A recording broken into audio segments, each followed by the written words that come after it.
Hello viewers, welcome back to my channel Legal Decipher. In the previous video we had discussed about chapter 10 of the Indian Penal Code 1860. If you have not seen that video, you can go and check it. The link is in the description below. In today's video we are going to discuss about chapter 11 of the Indian Penal Code. We'll go through the chapter and try to understand the substance therein. So if you are new here, please like and subscribe to my channel to get the video notifications. So let's get started.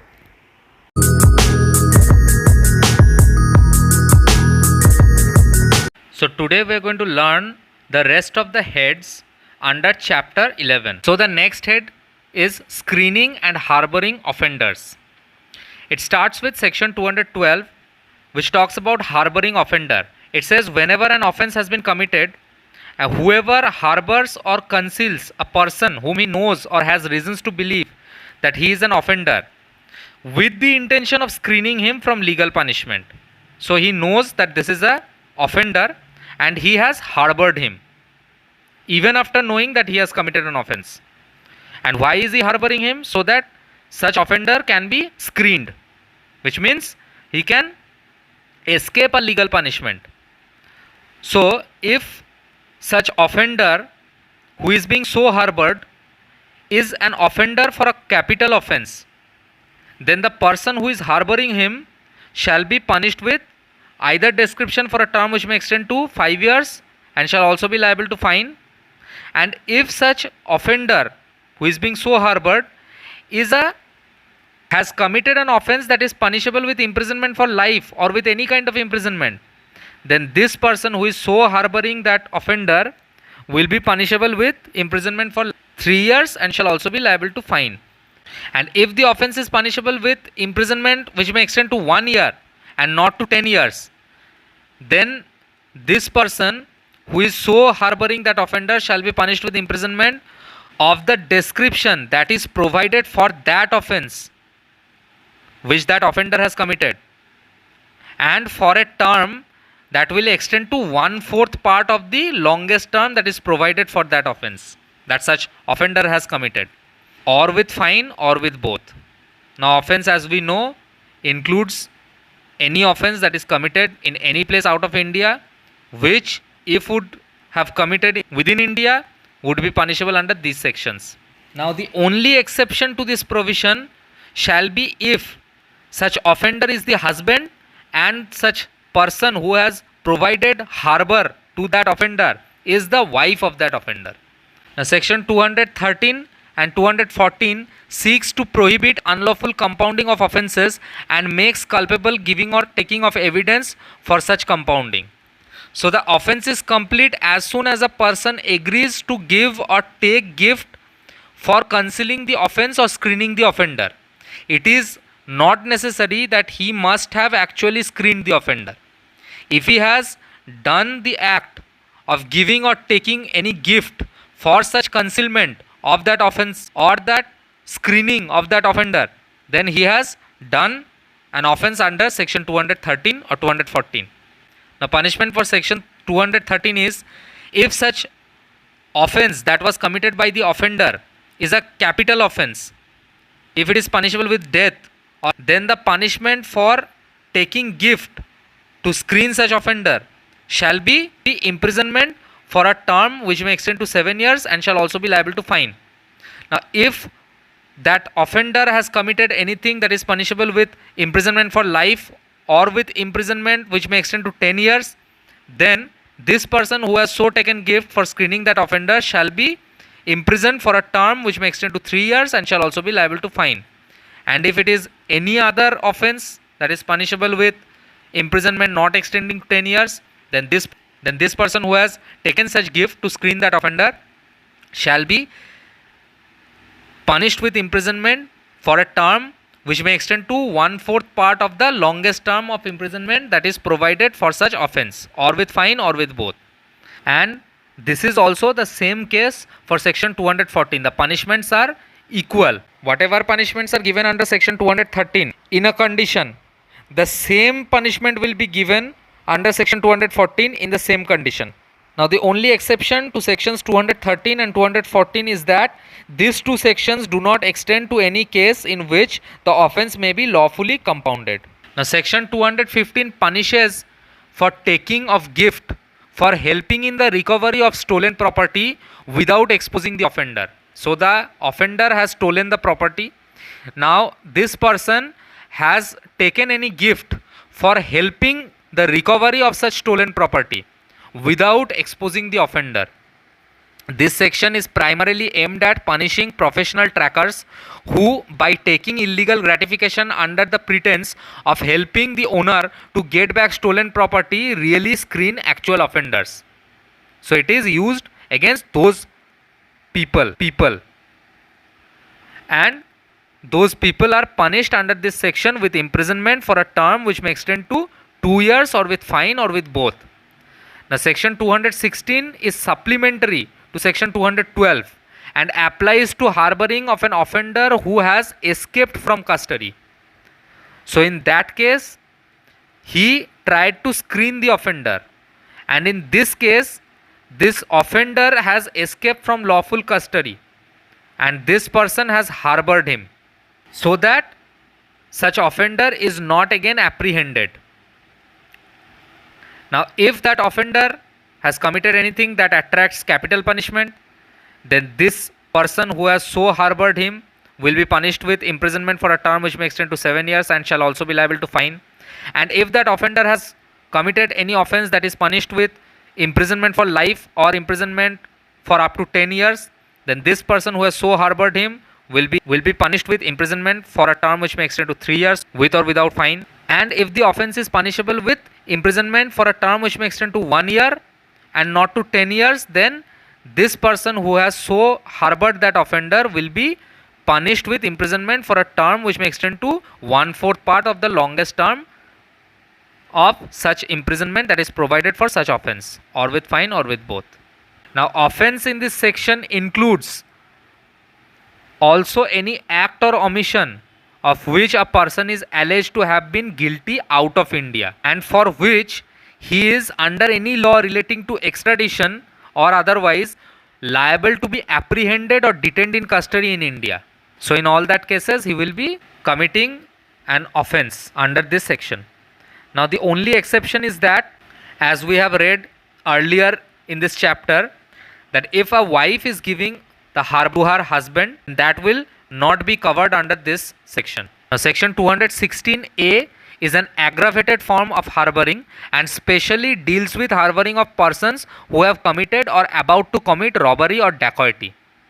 So when a person is harboring robbers and dacoits, then this person who is so harboring those robbers or dacoits will be penalized under section 216A, and he will be punished with rigorous imprisonment for a term which may extend to 7 years and shall also be liable to fine. Now the explanation says that for the purposes of this section it is immaterial whether the robbery or dacoity is intended to be committed or has been committed within or without India. Wherever may be that robbery or dacoity be committed, if this person is harboring them, then he is committing a crime under this section. Now the exception is that a wife will never be penalized under this section for harboring her husband. Now let's move on to the next head, that is offences by public servants. So section 217 talks about public servant disobeying direction of law with intent to save person from punishment or property from forfeiture. So if a public servant is disobeying a direction of law, and what is his intention behind such disobedience? His intention is to save a person from punishment or to save a property from forfeiture, then in that case he will be punished with imprisonment for either description which may extend to 2 years or with fine or with both.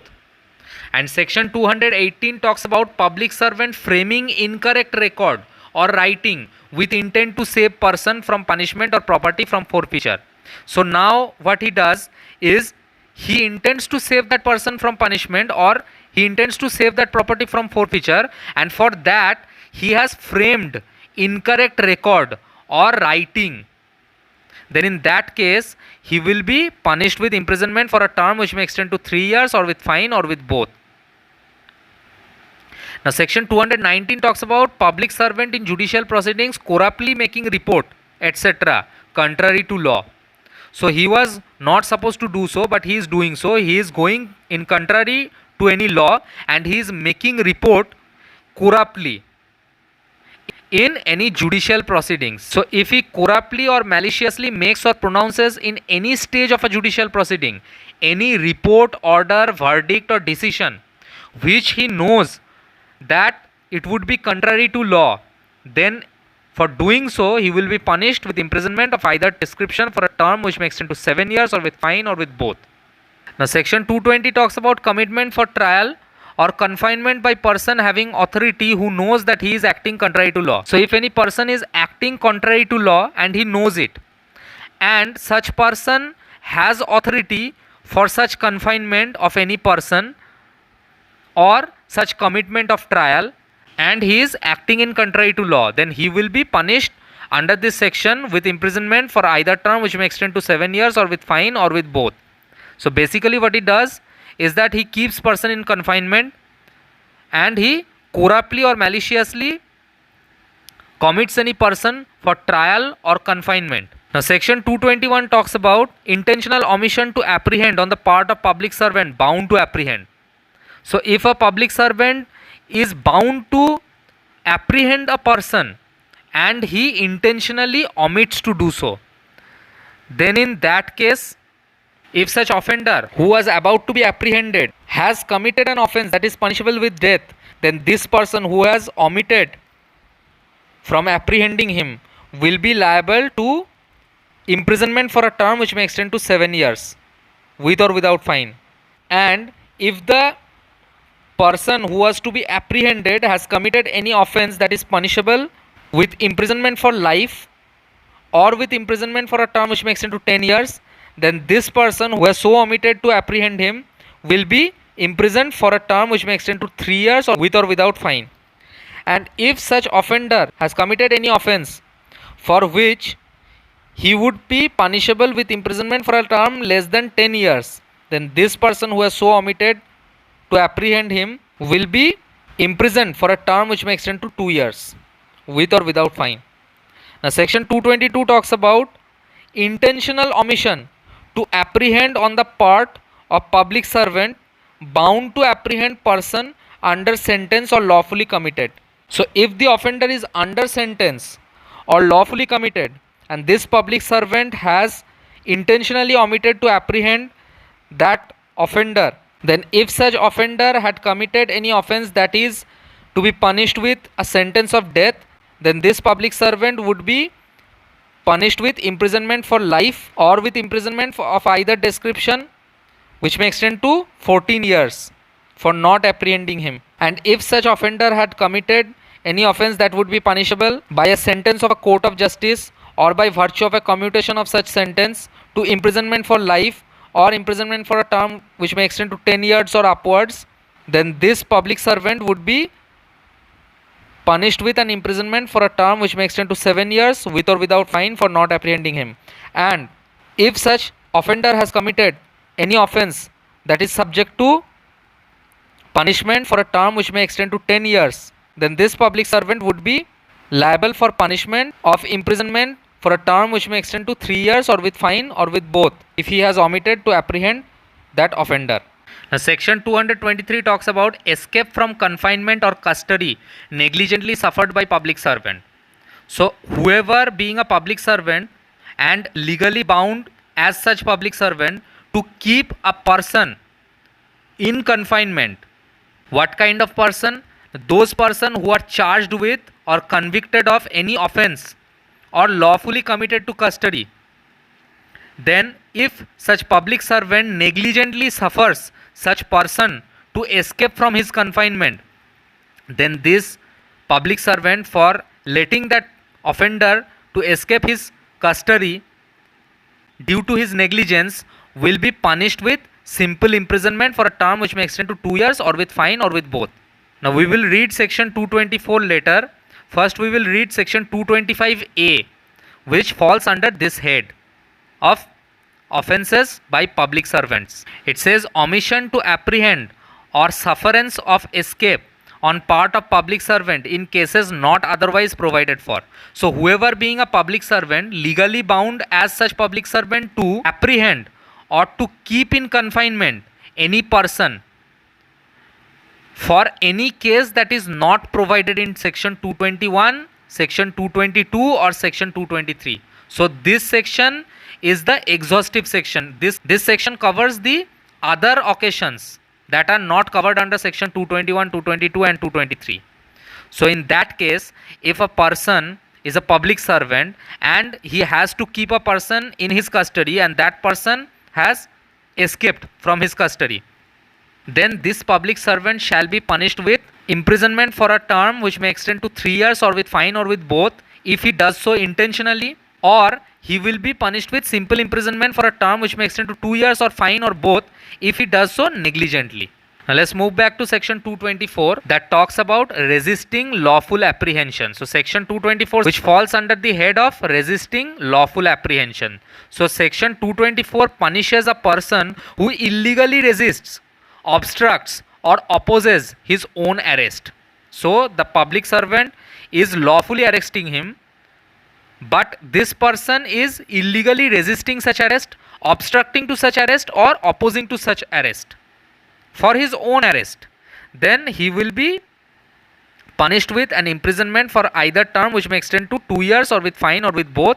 And the explanation says that the punishment in this section is in addition to that punishment for which he was apprehended for. So this punishment will add up to that. And section 225 talks about resistance or obstruction to lawful apprehension of another person. So 224 talked about his own apprehension. 225 talks about apprehension of another person. If he tries to resist, obstruct or oppose the arrest of a third person, that means a public servant is trying to arrest a person and this person is intervening it. He is trying to obstruct it, resist it or oppose it. Then in that case, he will be punished with imprisonment for a term which may extend to 2 years or with fine or with both. Now, if he was trying to obstruct or resist or oppose the arrest of any other person who has committed an offence that was punishable with imprisonment for life or for a term which may extend to 10 years, then in that case this person who is so obstructing or opposing or resisting will be punished with imprisonment for a term which may extend to 3 years and shall also be liable to fine. And if such third person has committed any offence that is punishable with death, then this person who is so obstructing will be punished with imprisonment for a term which may extend to 7 years and shall also be liable to fine. And if such third person has committed any offence that is punishable by death sentence, then this person who was trying to so rescue him or who was so trying to obstruct or oppose such arrest, then this person will be liable to punishment with imprisonment for life or with imprisonment for a term not exceeding 10 years and shall also be liable to fine. And all other cases are covered under section 225B, and in all other cases such person who is so resisting will be punished with imprisonment of either description for a term which may extend to 6 months or with fine or with both. Now we need to understand the resistance or obstruction that was caused by this person must be intentional. Now section 227 talks about violation of valid conditions. It comes under the head of violation of valid conditions. It says whoever having accepted any conditional remission of punishment knowingly violates any condition on which such remission was granted. So say for example, he accepted that he will conduct with good behavior and for that his punishment got remitted. He knew about that fact and he tried to violate it. He tried to conduct bad behavior. So in that case he has committed an offence under section 227. If the entire punishment is due, then in that case he will be reverted back to the original sentence. And if he has suffered any part of that punishment, then with so much of that punishment he has not already suffered, he will be reverted back to that one. Now section 228 comes under the head contempt of court.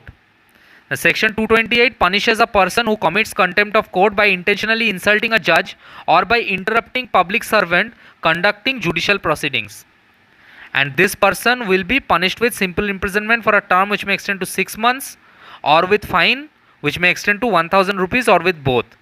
Section 228A comes under the head disclosure of identity. It was inserted by the Criminal Law Amendment Act 1983 so that disclosure of identity of victim in certain offences such as rape or sexual exploitation could be made punishable.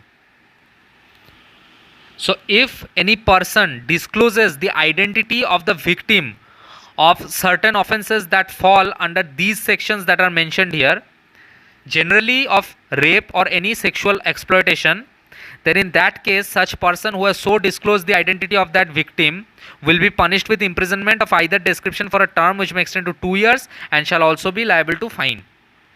Now subsection 2 says that nothing in subsection 1 will extend to any printing or publication of the name or any matter which may make known the identity of the victim if such printing or publication is by or under the order in writing of the officer in charge of the police station or the police officer making such investigation who was acting in good faith for the purpose of such an investigation, or by or with the authorization in writing of the victim, or where the victim is dead or minor or of unsound mind, by or with the authorization in writing of the next of the kin of that victim. So if such kind of authorization has been obtained prior hand, then subsection 1 will not be applicable to these cases. Now provided that no such authorization shall be given by the next of kin to anybody other than the chairman or the secretary by whatever name called of any recognized welfare institution or organization.